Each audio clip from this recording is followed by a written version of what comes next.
Bonjour à tous et soyez les bienvenus sur Auto News. Alors aujourd'hui on vous emmène avec nous sur les routes de Haute-Savoie afin d'essayer ensemble le tout nouveau Peugeot 5008 qu'on avait découvert, souvenez-vous, c'était il y a quelques semaines au salon de Francfort.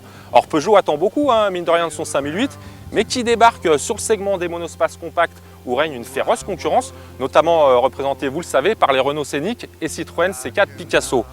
Le Peugeot 5008 a-t-il cependant les moyens de venir jouer les troubles faits dans la catégorie?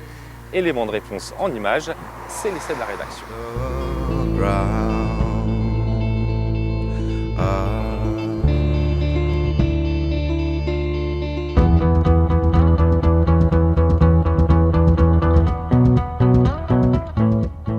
Un monospace compact au Lyon, il était temps pour la marque de venir lutter sur le segment très apprécié des familles.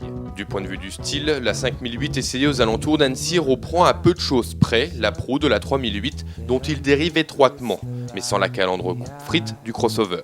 Il en résulte des lignes classiques et passe-partout. Comme un poisson dans le lac d'Annecy, c'est ainsi qu'on pourrait résumer le comportement du nouveau 5008 de Peugeot. C'est bien simple, le conducteur finit par oublier qu'il manœuvre un véhicule de 4,53 m tant le 5008 se conduit avec deux doigts. Même la prise de roulis, souvent décriée dans les monospaces compacts, est très bien contenue. Direction fine, comportement routier irréprochable et confort remarquable, rien à redire, le 5008 dispose de toutes les qualités d'une berline.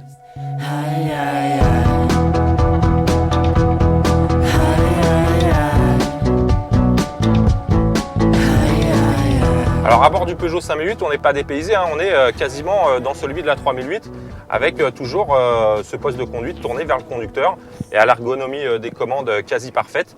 Comme dans le 3008 aussi, on retrouve cet affichage tête haute très pratique avec l'indication de la vitesse. Alors moi, il y a juste un petit truc qui m'a gêné, c'est finalement par rapport à la concurrence, un relatif manque de rangement.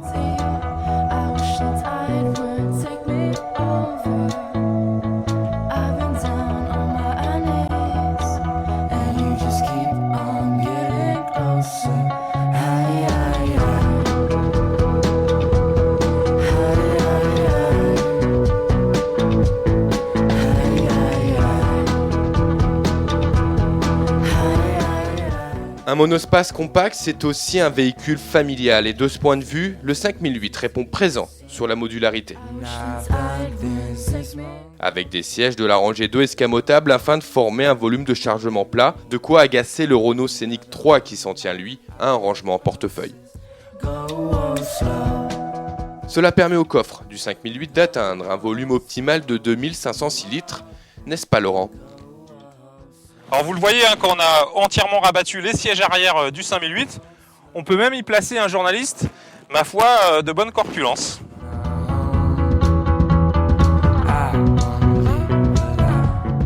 Bien qu'il soit compact, le monospace de Peugeot 5008 n'oublie pas de proposer 7 places à ses passagers. Pour ça, rien de plus simple, plancher du coffre, on tire une première fois ici, une languette, ce sont véritablement des sièges d'appoint. Et là, en l'occurrence, pour des petits gabarits et pour des petits trajets. Au final, le 5008 est bien né. Malgré son arrivée tardive, il pourrait bien venir titiller les stars du genre, C4 Picasso et Renault Scénic en tête. Vendu à partir de 21 850 € jusqu'à 31 250 €, son prix se situe dans la fourchette haute du segment. Mais il faudra par contre faire une croix sur le bonus écologique. Voilà, c'est sur les bords du lac d'Annecy que nos reportages consacrés à ce nouveau Peugeot 5008 s'achèvent.